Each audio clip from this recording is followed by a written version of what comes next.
ಈಗ 402ನೇ ಕಥೆಯನ್ನು ಕೇಳೋಣ. ಮುದ್ಗಲ ಎಂಬ ಋಷಿಗಳ ಕಥೆಯನ್ನು ಹೇಳ್ತಿದ್ದೇವೆ. ಮಹಾವಿಷ್ಣುವನ್ನು ಪ್ರತ್ಯಕ್ಷೀಕರಿಸಿಕೊಳ್ಳಲಿಕ್ಕಾಗಿ ಮುದ್ಗಲರು ರಾಮೇಶ್ವರದ ಹತ್ತಿರ ಅಂದರೆ ರಾಮ ಸೇತುವಿನ ಬಳಿ ಯಜ್ಞವೊಂದನ್ನು ಕೈಕೊಂಡ್ರಂತೆ. ಯಜ್ಞಕ್ಕೋಸ್ಕರ ಯಜ್ಞಶಾಲೆಯನ್ನು ನಿರ್ಮಾಣ ಮಾಡ್ತಾ ಇದ್ದಾರೆ.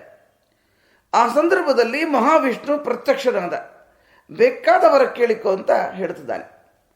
ಆಗ ಮುದ್ಗಲರು ಹೇಳ್ತಾರೆ, ನಾನು ನಿನ್ನ ಅನುಗ್ರಹದ ಸಲುವಾಗಿಯೇ ಈ ಯಜ್ಞವನ್ನು ಮಾಡಲಿಕ್ಕೆ ಹೊರಟಿದ್ದು, ಈಗಲೇ ನೀವು ಪ್ರತ್ಯಕ್ಷನಾಗಿಬಿಟ್ಟು ತುಂಬ ಸಂತೋಷ. ಈ ಯಜ್ಞವನ್ನು ಕಾಮಧೇನುವಿನ ಹಾಲಿನಿಂದಲೇ ಮಾಡಬೇಕು ಅಂತ ಸಂಕಲ್ಪ ಮಾಡಿದ್ದೀನಿ. ಆದ್ದರಿಂದ ಈ ಯಜ್ಞಕ್ಕೆ ಬೇಕಾದಷ್ಟು ಕಾಮಧೇನುವಿನ ಹಾಲನ್ನು ನನಗೆ ದೊರಕಿಸಿ ಕೊಟ್ಟರೆ ನನಗೆ ಅನುಕೂಲವಾಗುತ್ತೆ ಅಂತ ಹೇಳಿದ್ರು. ಸರಿ, ಅದಕ್ಕೇನಂತೆ ಅಂತ ವಿಷ್ಣು ಹೇಳಿದ.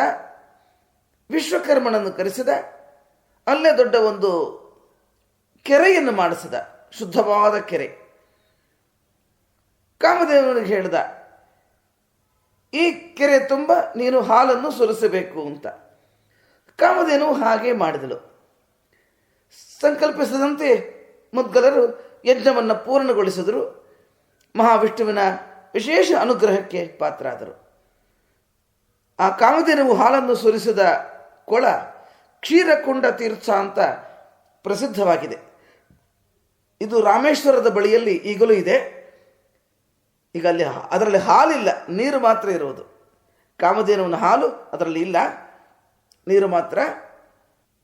ಆ ಮುದ್ಗಲರ ಯಜ್ಞಕ್ಕೆ ಇದೊಂದು ಕುರುಹಾಗಿ ಇದೆ. ಇಂತಹ ಮುದ್ಗಲರಿಗೆ ನಮಸ್ಕರಿಸಿ 402ನೇ ಕಥೆಯನ್ನು ಪೂರ್ಣಗೊಳಿಸ್ತಾ ಇದ್ದೇವೆ. ಶ್ರೀಕೃಷ್ಣಾರ್ಪಣಮಸ್ತು.